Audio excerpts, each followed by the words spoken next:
going into step 3, this is kind of more of like arrangement techniques for my sound design.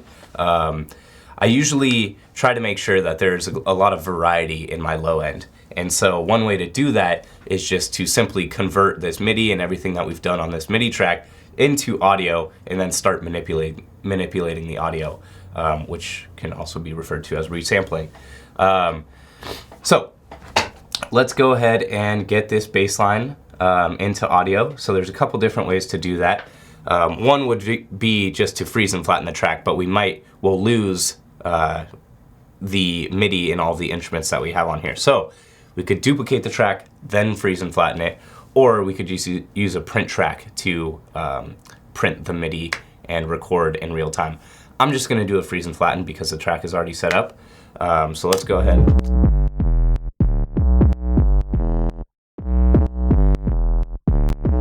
I'm just gonna add a little bit of distortion. I will save this. I'm gonna just duplicate it so we don't mess with that track. And then we'll just take this top layer and freeze and flatten this one. So right click on the track, freeze, flatten, and then immediately we have an audio print of what we are doing.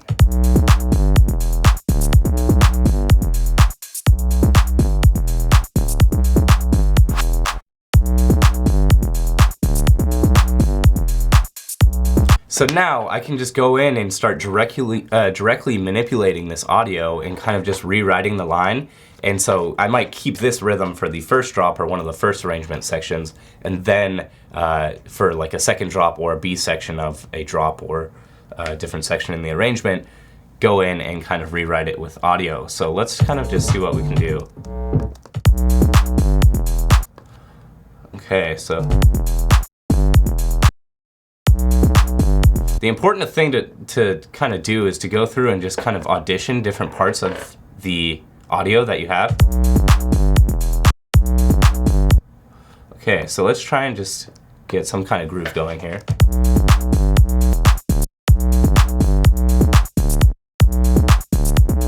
Okay, so that has a pretty cool kind of groove to it. Let's just duplicate that out and then maybe make some adjustments as it goes on.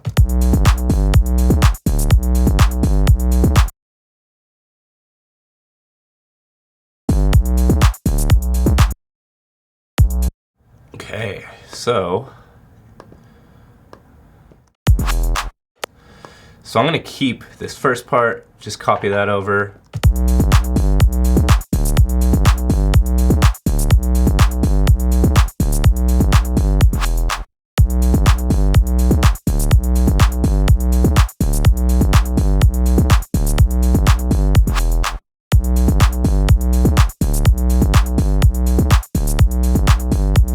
So it's pretty easy to go in there and just add variation because you already have the content written out, and then all you have to go back and do is kind of cut it up and pick the selections or the pieces that you really want and just put them together like they're Legos or something like that. Just kind of piece it together like a puzzle.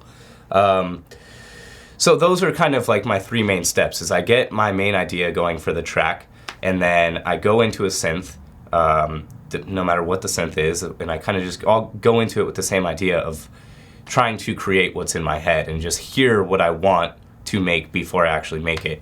Go into the synth, do the sound design, and then it's all about just adding variation, because you can't just come up with one good sounding piece or instrument and just use that throughout the entire song, because it would get a little bit stale. So then you can do things like take that instrument you've made, drop it into an instrument rack, start processing it, use your macros so that you can automate things over time, which we didn't get into, but you know, that's more useful for like full arrangements, just so you can add kind of variety and make it evolve over time. And then step 3 would just be to like convert to audio, and you don't even have to convert to audio. I just really like working with audio. It's really fast, really accurate, and if you want to make any edits and maybe you've put like a reverb on that track and there's a reverb tail, you instantly have the capability or the power to just cut that and manipulate it however you want. If one of these bass hits sounded really cool, I could try reversing it and then have that like swell into the next hit. There's a lot of options here. But yeah, that is my main process. I hope you guys learned something. I use Massive quickly today. I have a bunch of other synths I really, really like to use. So if you guys have anything in mind that you specifically are curious about and you want to hear, leave it in the comments and we'll get to it. But for now, thank you. My name is Shawn Merc again, and I will see you next time. Thank you guys. If you're a music producer, subscribe to our channel and stay up to date on the latest Pyramind tutorial videos, track breakdowns, elite sessions, and more. Visit us at pyramind.com.